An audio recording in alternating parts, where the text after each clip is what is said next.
NASA, the National Aeronautics and Space Administration, presents Aeronautics and Space Report.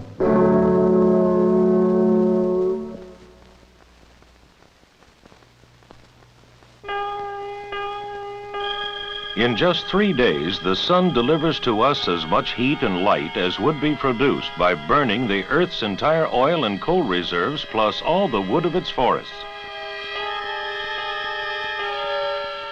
The methods for harnessing this tremendous energy source to heat and cool our homes may be as close as 3 to 5 years away.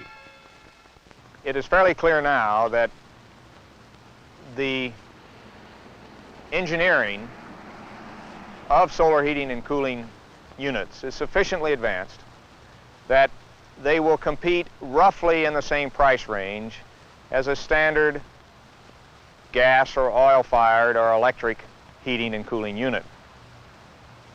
Dr. Harrison Schmitt, former astronaut and now NASA's Assistant Administrator for Energy Programs. The big advantage to solar heating and cooling is that there are no fuel costs. That through the years, once it is installed, the primary source of energy is the sun, and only modest amounts of other types of energy are needed in those few times when the sun is not shining and we cannot provide enough stored energy to operate the system. This is an experimental solar house at NASA's Marshall Space Flight Center in Huntsville, Alabama. Unlike most houses, energy from the sun is used to heat and air condition.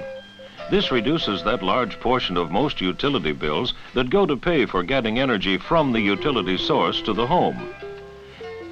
Here's how the collectors on the roof of the solar house work. Water-filled tubes inside the solar panels absorb the sun's heat, using it for direct hot water heating and to operate an absorption refrigeration unit for cooling. Now let's move into the house itself and see what's going on in there. As we come into the solar house, we see a standard air conditioning unit, absorption type air conditioning unit, and a heating unit for winter use. Now in the next room, we have something that you normally wouldn't see in a house.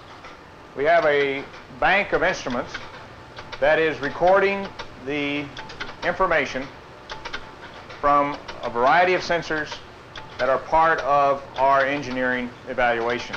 For example, here we're seeing a printout, a graph of the amount of solar energy that is hitting the plate collectors on the roof. In the next room, we have one of a number of rooms that are part of 3 trailers that have been combined to roughly simulate a 5-room house. On the wall is a standard control unit for an air conditioning system and for the heating system.